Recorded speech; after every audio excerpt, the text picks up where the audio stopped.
I walk a straight line, shackled and chained. Oh, gruesome Gertie is calling my name. There is no mercy in this penitentiary. Just ask the Hillstring gang or Angola 3. I'm here for life, I'm here to die. Inside these walls, inside the wire. And when the wolf cries, I know it's over. Oh, bloody Angola. Oh, bloody Angola.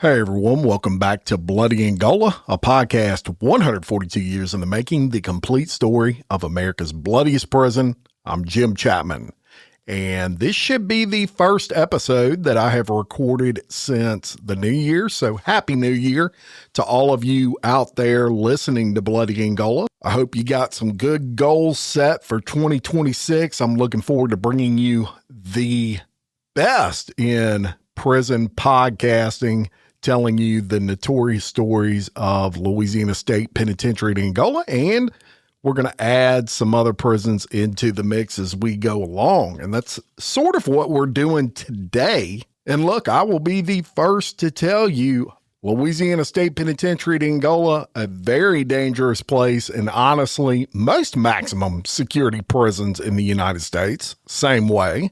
Now, what makes them dangerous is not so much the prisons themselves, although that helps.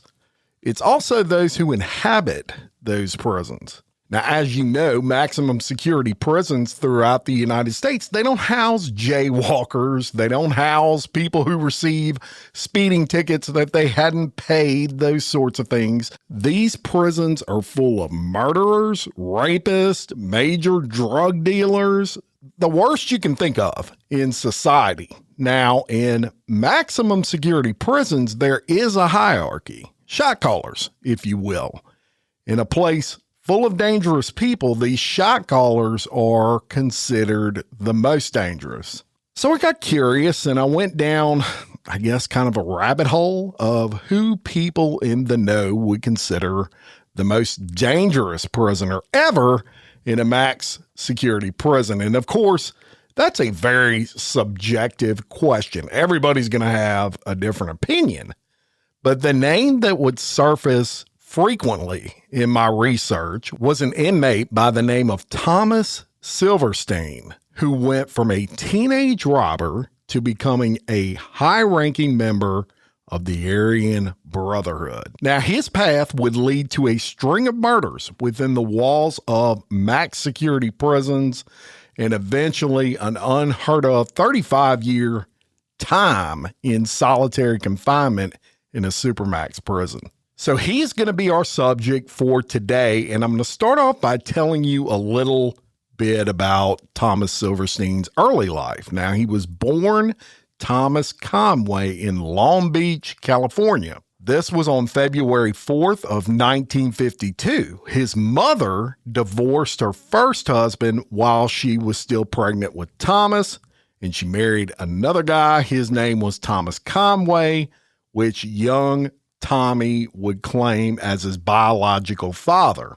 So eventually she divorces Conway, and then she marries a guy by the name of Sid Silverstein. And that's where Thomas got his last name Silverstein. And I know a lot of this information is a lot to keep up with. She's already married 3 times, right? He's very young, but it's important to the story. And you can already see that there's a lot of instability in Thomas's early life. Now, that being said, Sid Silverstein was pretty financially stable, and Thomas would grow up in the 50s and the early 60s in what you would consider a middle-class neighborhood in Long Beach, California.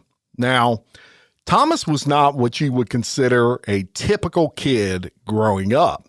He was very timid, shy, kind of awkward, so he would get picked on a lot. He just came across as a target. And because his last name was Silverstein, even though that wasn't his birth name, kids would assume he was Jewish, and this was at a time in history when Jewish kids got picked on.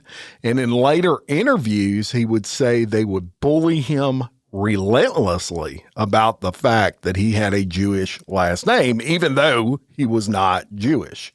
Now, due to this bullying, he would run home a lot. He was scared of these bullies. He would freak out, run home, cry to his mom, and his mom, Virginia, in an effort to toughen him up, would tell him that he would either need to face down these bullies and stand up to them, or she was going to whip his ass herself. And look, I don't think she meant anything negative with that. I think she was trying to toughen her son up, and that's just what Thomas did. He would face down the bullies, and he would actually start fighting back and winning these fights. Now, this type of environment, it would harden Thomas very early in life. And in 1966, at just 14 years old, Thomas ends up in a reformatory, which is basically like a youth prison after getting in some trouble. And it's not clear exactly what trouble that he got into, but he ended up in a pretty harsh reformatory.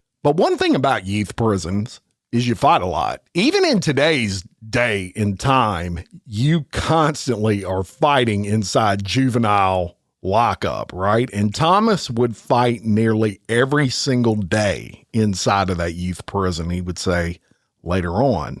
Now, he does get released eventually, but it was not long before he was locked up yet again. And this time for armed robbery at just 19 years old. And unfortunately, this time he gets sent to what you would call big boy prison in the infamous San Quentin. And this is in 1971. And y'all, San Quentin was rough in those days. As a matter of fact, in the early 70s, San Quentin was dubbed as the, quote, war behind walls, and the racial lines inside that prison ran really deep. But Silverstein would hone his fighting skills further inside of San Quentin before being released some 4 years later. This is in 1975. So he gets paroled, but he did not stay out long. In 1975, his father, Thomas Conway, and his cousin, along with Silverstein, they pull off 3 armed robberies, and they netted about $11,000 in these robberies combined, which that's about $85,000 in today's money. But they get caught. And this is in 1977 that it's off to prison again for Silverstein, this time to serve a 15-year stint for armed robbery, and this time in an even more dangerous and infamous prison than San Quentin, as Silverstein is sent to the U.S. Penitentiary in Leavenworth, Kansas. So Leavenworth was a breeding ground at this point in time for gangs. And this is where Silverstein will get a start with the AB, the Aryan Brotherhood. Now, the AB is very notorious, a very violent white supremacist prison gang that has gained a lot of traction throughout the nation in prison. And many people don't realize, so it may surprise you to learn, it's the oldest and deadliest prison gang in the United States. Now, Thomas Silverstein, he was already quite familiar with the AB because it was actually founded just 10 years or so prior in his old stomping grounds at San Quentin. Now, the AB was originally formed due to the deep segregation that exists in maximum security prisons, and this segregation, it still exists today. For example, if you're a white inmate, you hang out with white inmates. If you're a black inmate, you hang out with black inmates. Latinos hang with Latinos. It was like that then, and it's like that now. You don't play cards. You don't lift weights. You don't even run laps with anyone outside of your race or you could lose your race protection. As a matter of fact, you will. And most of these gangs, they actually operate within the prison with a lot of structure. As a matter of fact, the AB is known for their structure inside prison. They actually have a 12-man council, which is kind of like a board of directors and even a 3-man commission to make decisions. So the motto of the AB, the Aryan Brotherhood, is blood in, blood out, which means to get accepted into the AB, you have to commit an act of violence, many times murder, and to get out, well, there's really no getting out. Once you're in, you're technically in for life, and membership can only end by death. Now, with the AB, they offer, I guess you could say, a vast array of services, criminal activity. That would include drug trafficking, murder for hire, inmate prostitution, and a ton of other nefarious activities, and this would make them both very powerful and very dangerous within prison walls. Now, it was in Leavenworth that Thomas would really deepen his affiliation with the AB, and this would become apparent when Thomas murders a fellow inmate by the name of Danny Atwell. This was in 1980. So as the story goes, Thomas Silverstein, along with an associate of the Aryan Brotherhood named Eddie Hawk and another associate by the name of Charles McAvoy, they were part of a group that would smuggle drugs into Leavenworth. And Danny Atwell, he was an inmate that had been smuggling in marijuana for them to sell inside the prison. He didn't want to smuggle any drugs outside of that into prison. I'm not sure why. Maybe he was worried if he got caught, the sentence would be stiffer for a harder drug. But for whatever the reason, he just totally refused anything outside of marijuana. They were wanting to get into like speed and cocaine and all this stuff. Well, that pissed off the AB. And Silverstein and his associates, because they were making big money off of this, it pissed them off too. And according to the trial testimony, Silverstein and Hawk in particular, they enter Atwell's cell and they just stab him to death with some shanks. This was on November 1st of 1980. And this murder would change a lot of things for Silverstein. First, the murder would earn him the nickname, quote, Terrible Tommy. And it would also turn that 15-year stint into life in prison when in 1981, he gets convicted of first-degree murder of Danny Atwell. So how you like that for decision-making? You're in there for 15 years. I mean, that's a short stint, relatively speaking, and you commit a murder inside the walls to where you end up with life in prison. Just not very smart. It would also result in Thomas getting a reputation that would make him very feared, even amongst the harshest inmates inside of Leavenworth. So after killing inmate Atwell, Thomas gets transferred to an even more dangerous prison than Leavenworth in 1981 when he moves to the United States prison at Marion, which at this point in time, y'all, this was the highest maximum security prison the Bureau of Prisons in the United States had. It was really the United States' first supermax prison, even though it wasn't called that. Marion is located in southern Illinois, and the prison was specifically designed to house the United States' most dangerous inmates. If you're curious about some people who have of notable people that have been there, how about John Gotti?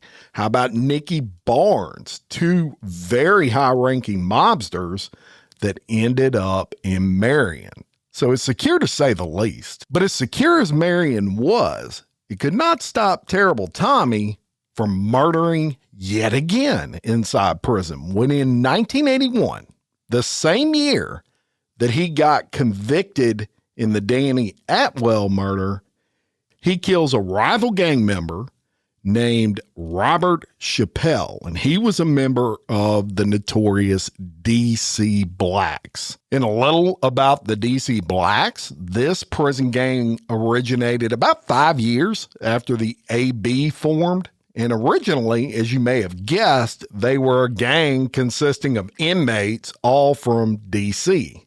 But that kind of grew, it expanded, and now, according to the reports I read, they're the largest black prison gang inside a prison. And they were also the Aryan Brotherhood's primary rivals. So as that story goes, Thomas Silverstein goes into Chappelle's cell, presumably while he's asleep, slips a wire around his neck and strangles him to death right there in the cell. And it's important to mention that Thomas, he actually denies that he committed this murder all the way up to the day he died. Now, I don't know. Obviously I wasn't there. I have no direct knowledge. I don't know if he did or not. I know that he was tried for it and I know he was convicted of it, but a part of me says, wow, this guy's not somebody who denies killing people. I mean, he admits to it when he kills you, and he denied this one. So, I don't know if there's any weight to that at all, but I don't know why he wouldn't accept the responsibility for that had he done it. So it's under some debate, but as I said, regardless, he gets charged with it. And while he's awaiting trial in that case, as luck would have it, the leader of the DC Blacks, a man by the name of Raymond Cadillac Smith, he gets transferred to Marion. Now, Silverstein would later claim that he tried to tell Cadillac Smith that he did not kill Chappelle and that Cadillac did not believe him, and it bragged to others that he was going to kill Silverstein. Now, this guy making that threat, you better take that serious. He was not just a member of the DC Blacks. He was the head shot caller, the leader of the gang. And the way he saw it, Silverstein killed one of his peeps, and he was going to get payback for that personally. Now, there are documents that say on at least 2 occasions, Cadillac did attempt to get that payback that he sought, but that those attempts failed. Well, Silverstein, he sees the writing on the wall, and he ascertains that he had to get Cadillac before Cadillac got him, right? So he hatches a plan with another inmate, an AB member by the name of Clayton Fountain, and they see that plan through. So one night in the shower of what's known as the control unit, they attack Cadillac. They use shanks, and they stabbed Cadillac 67 times. And that wasn't all. What they did after that, even more shocking. After they kill Cadillac, they take his body and they drag it the entire length of the catwalk, the entire length of the tier. And they make sure to pass each inmate's cell as they're dragging this guy who is now dead, this leader of the DC Blacks, down that tier. And they pass all those cells in an effort to show the dominance of the AB. Now, Silverstein, he admits to this murder, but he framed it as a, quote, kill or be killed type situation. Regardless, he receives yet another life sentence for that murder. So let's go into October 2nd of 1983. And a day that would pretty much change everything for prisons as we know them. Silverstein, still at Marion, was being escorted to the showers, and he was handcuffed. And as he walked down the tier, another inmate by the name of Randy Gomez, he passes Silverstein a shank through the bars of his cell. And while the escorts had to pause for whatever reason for a second before continuing to go down that tier, somehow Gomez was able to use a hidden key to unlock Silverstein's handcuffs without any of the correctional officers noticing. Silverstein then, in a fit of rage, turns on CO Merle Clutts, and he stabs Clutts 40 times with that shank. Why? Well, Silverstein would later claim that Clutts would harass him a lot, and he would go in his cell and basically shake his cell down and just destroy his artwork. And apparently Silverstein, the artwork was his thing. This was like his baby, and every time he would finish a project, Clutts would go in there and just destroy it. And he was pissed, and that was, I guess, all the excuse he needed. So he stabbed him 40 times and killed me. And what else is interesting is that on that same day, October 2nd of 1983, his old buddy, Clayton Fountain, he kills another guard at that prison named Robert Hoffman, stabbing him 22 times. And it was this incident that, legend has it anyway, this killing would directly lead to the Supermax prisons as they are known as today, and all the safeguards, the way they're designed, all a reflection of this particular killing. Now, Marion itself, the prison, it went through a 23-year lockdown after this incident. And Silverstein, at this point, he was labeled the most dangerous inmate in America with his third murder inside a prison. So post that murder, Silverstein gets transferred to what's known as United States Prison Atlanta, and he gets put in what's known as a side pocket cell. Now, a side pocket cell is basically tiny steel boxes. That's basically what you're in, and they have, like, picture the constant buzzing fluorescent lights. There's no clocks, no entertainment. The only book allowed in the cell is the Bible. I mean, it's designed where an inmate never knows what time it is, what day it is, and even how long the inmate may have slept. You wake up, you could have slept 2 hours, you could have slept 10 hours. You have no freaking clue because you don't know whether it's daytime, nighttime, what time of day it is, nothing. The goal is to totally disorient the inmate. Let's fast forward to 1987 in the Atlanta prison riots. Now, the Atlanta prison riots were an 11-day uprising.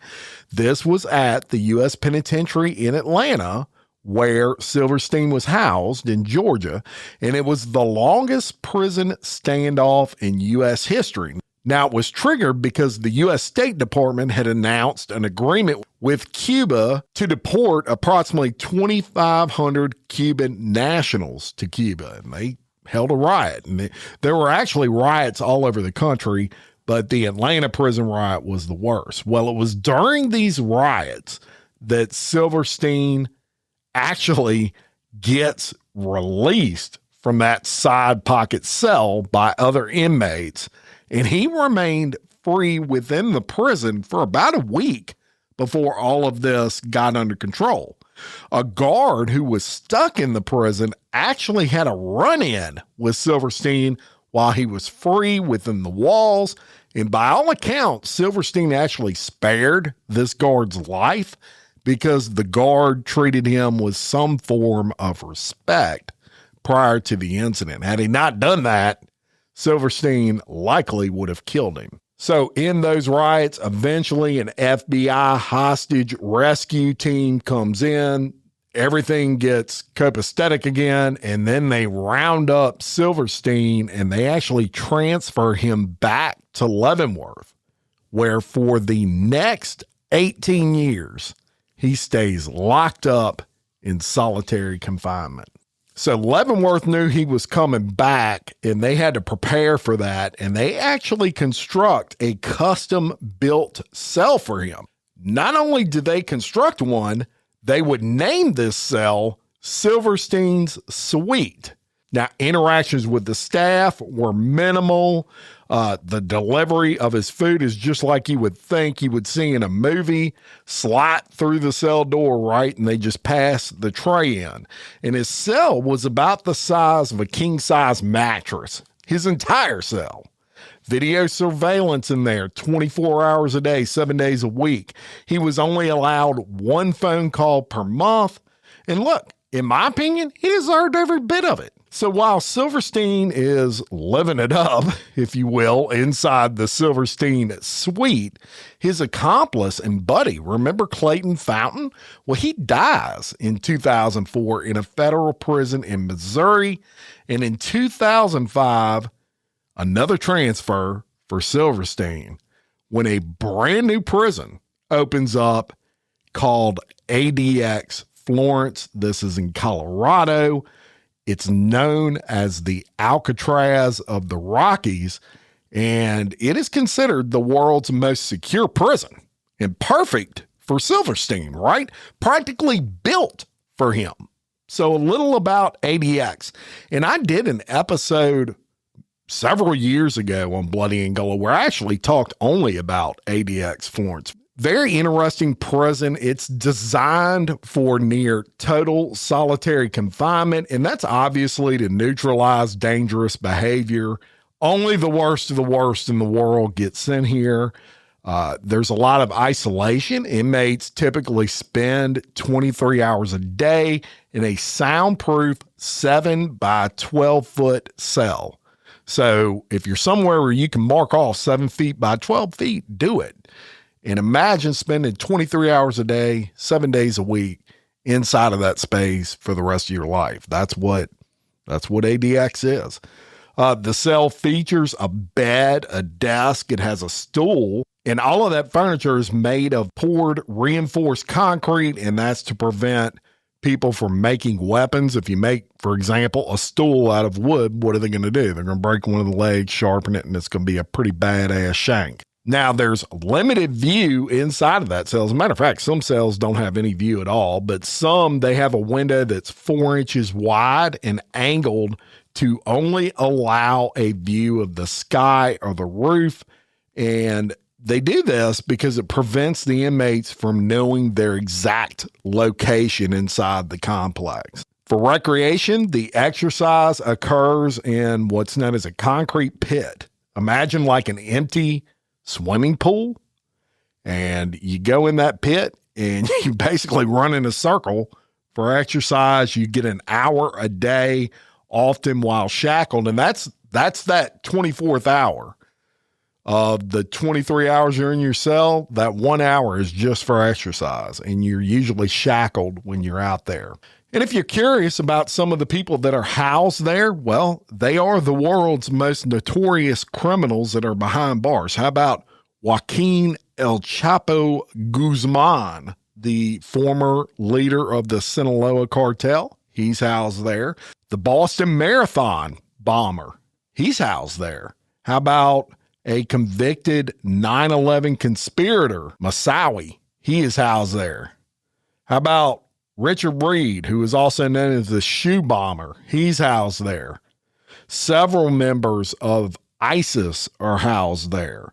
The perpetrator of the 2017 New York City truck attack is housed there. And even gang members, such as the founder of the Gangster Disciples, a guy by the name of Larry Hoover, housed at ADX Florence. So if you're curious how much time, because it just wasn't ADX Florence that Silverstein was housed at where he was in solitary confinement, but of his life, 36 years of that was spent in some form of solitary. Now that's 13,140 days in a cell smaller than a parking space, y'all.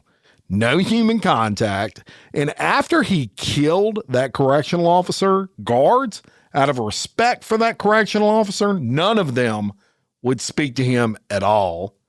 And that'll give you kind of an idea of what his life was like. So all this goes on, and eventually Thomas Silverstein files a lawsuit with help from some students from the University of Denver. Now, these students from the University of Denver, what are they trying to do? Well, they're trying to get a law degree. So everything they say, take with a grain of salt. But I'm going to cover it in detail because it really does break down the life of this guy. And he wrote it himself. It's called a Declaration of Thomas Silverstein. It was accepted into the United States District Court for the District of Colorado.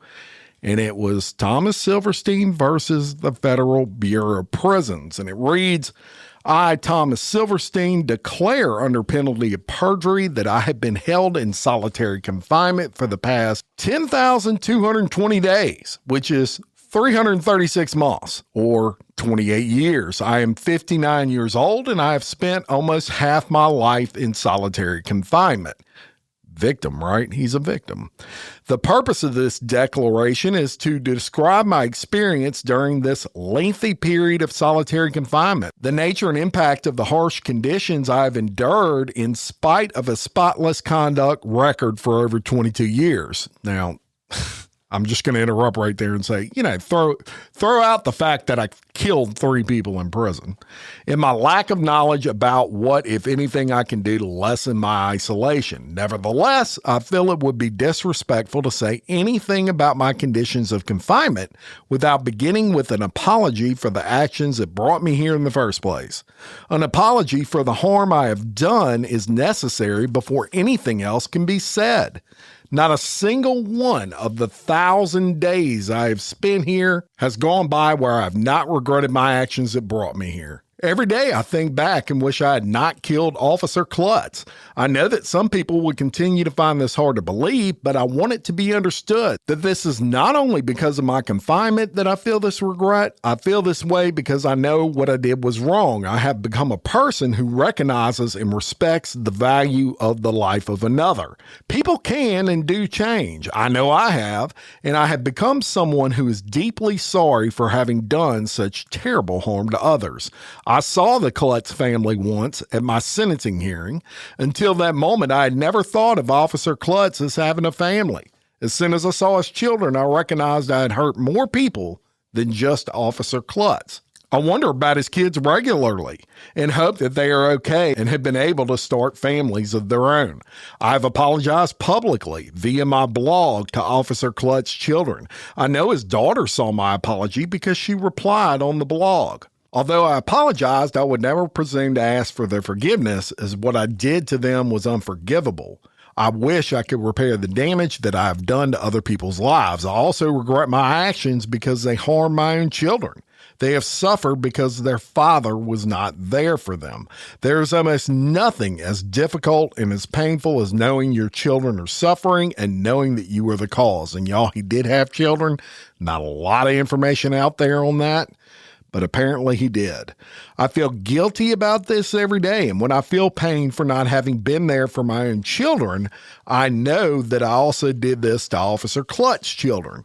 I am the reason they, like my own children, grew up without a father, and I'm sorry for that. When I look back on it now, it's hard for me to understand how I made the choices I did. There's no justification for my actions. I wish I could go back and stop myself, though I know this is impossible. I recognize the pain I have caused others, including my own family and children, and in response to that, I have worked to become a different man.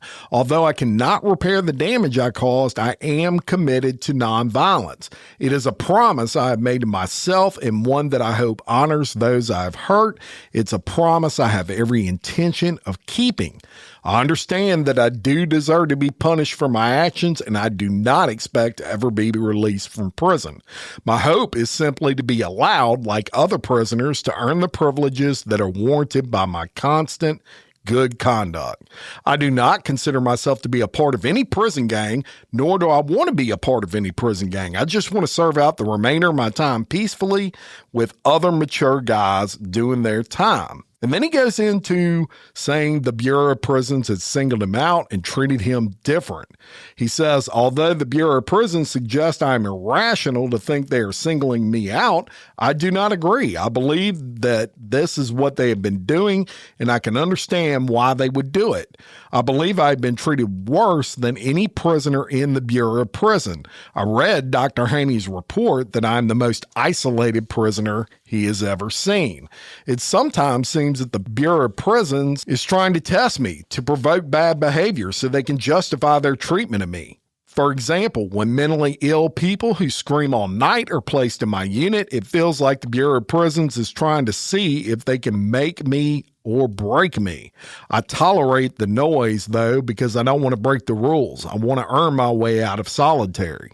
I also believe the Bureau of Prisons has purposely put known informants in cells and rec areas around me in order to see if they can discover any negative information on me. But there's nothing to know since I am simply trying to follow the rules. Since I have had clear conduct for decades, I don't know why we could continue to be held in isolation, except for the Bureau of Prisons' desire to make me suffer. For decades, year after year, I've tried to demonstrate I am no longer the man I was in Marion. And it's important to note, he's writing this inside of the Supermax at Colorado, right? ADX. I've done and continue to do everything I can think of, all that the Bureau has asked me to do. I've showed I've changed and should be given relief from my isolation. I follow the rules. I'm respectful and polite. I watch the programs they tell me to see. I've tried in every way I can think of to demonstrate I have no intentions to ever hurt anyone again. In addition to the efforts I have made, there is another reality I hope will be considered. I'm quickly becoming an old man. I spend most of my days crocheting items for my family and my legal counsel and working on my artwork. And actually, y'all, he drew, and he was a pretty good artist, believe it or not. It's hard to reconcile the Bureau of Prisons' description of me as frightening and scary when the people who see me here know I am a man peering through bifocals trying to count the number of stitches to make an Afghan.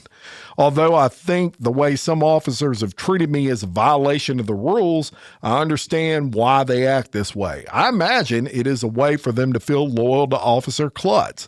Even though it was very painful that no one would talk to me, I understand why people might act that way out of loyalty and also out of fear. I know that some people have suggested that my good behavior is a ruse, that I have been a model prisoner for 22 years because I am waiting to have my restrictions lessened so I can lash out violently.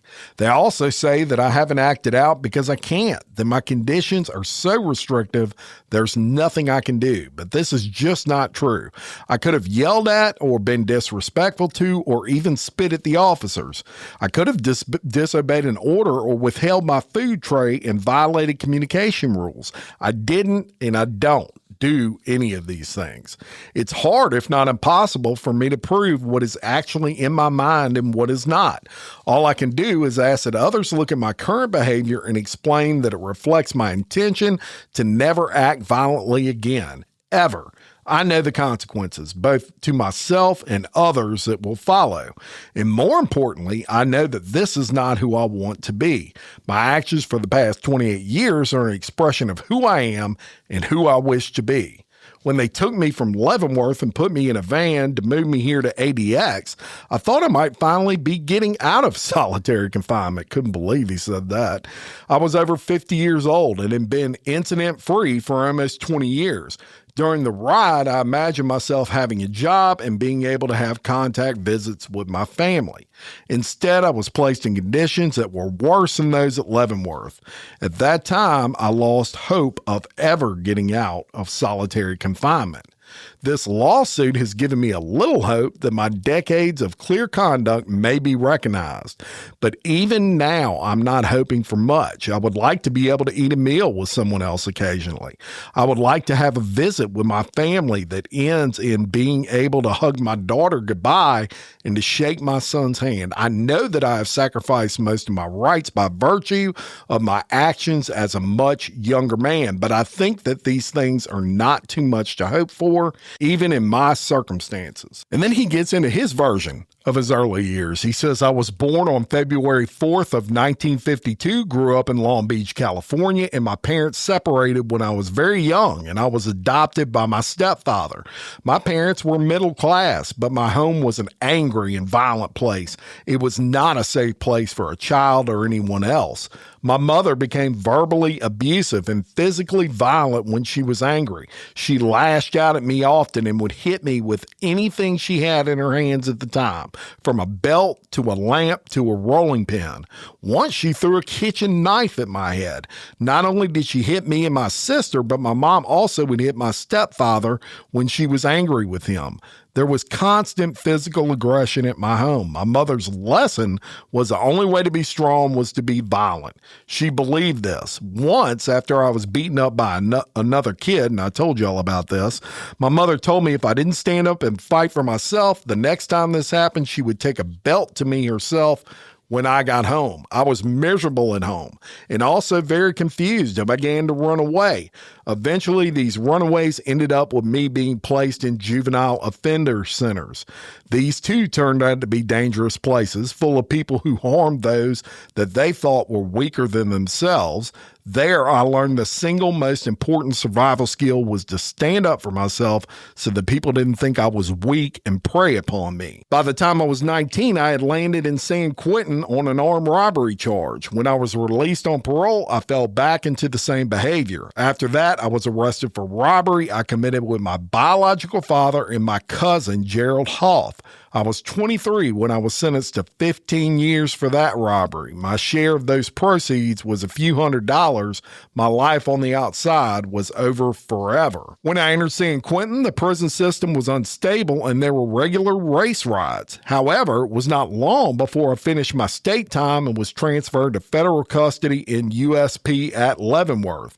Inside of Leavenworth, the racial lines were strictly divided. Newcomers had to be careful not to show any weakness or word would get around that guys could take advantage of them. Because of the violence, I believe it was necessary to align myself with others for my own safety, and he's talking about the Aryan Brotherhood.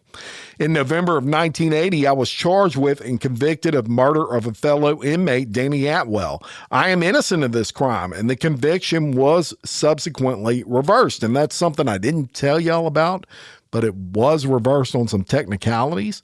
It says, at the evidentiary hearing before this case was reversed, the main witness against me, a prisoner who had benefited greatly from his testimony, admitted that I had lied and recanted his testimony. Unfortunately, this information only came out after I'd been transferred to the control unit at USP Marion.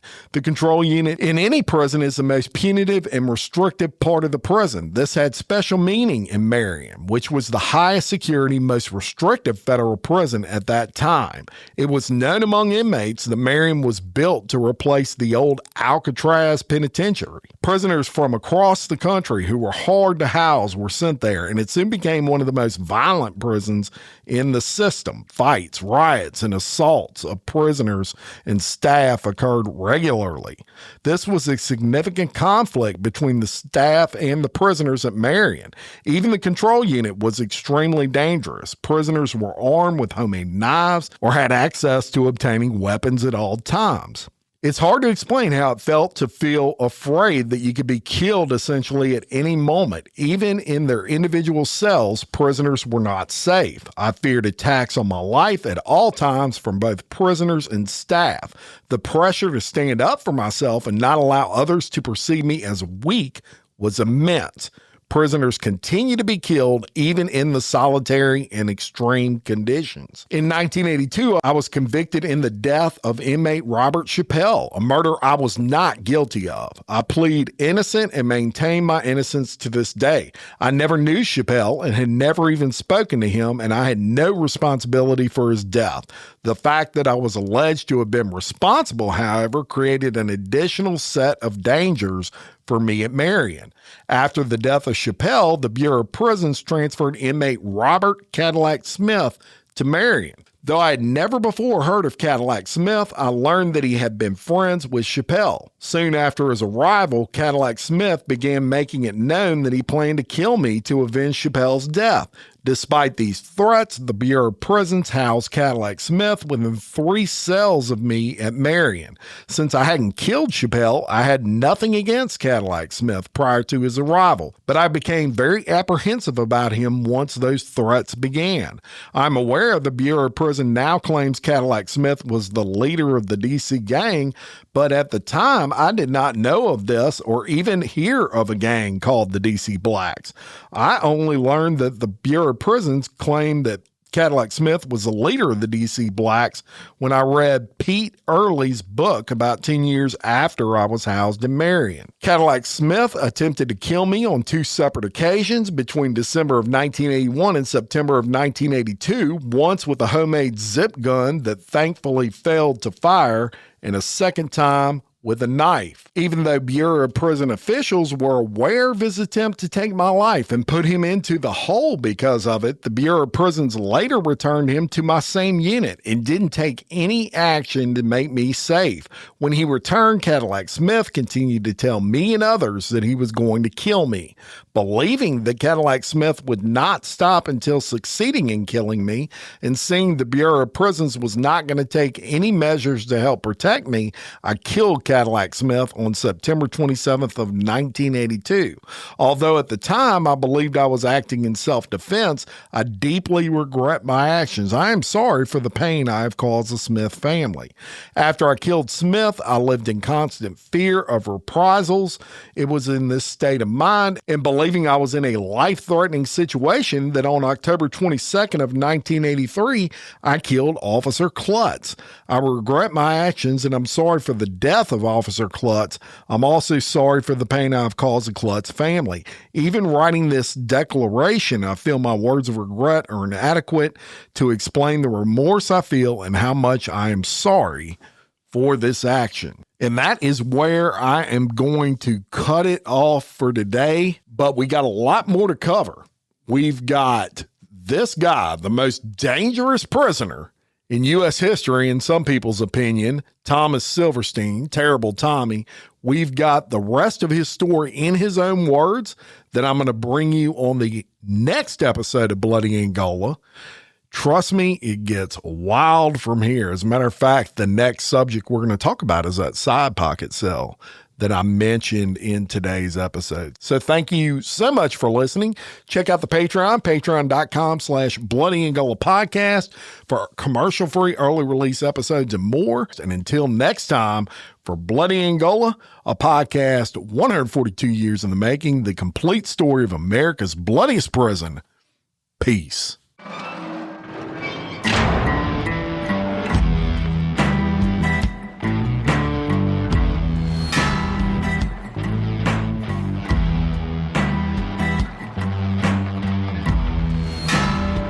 I walk a straight line, shackled and chained.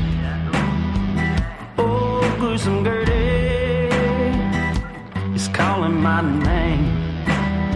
There is no mercy in this penitentiary. Just ask the Hillstream gang or Angola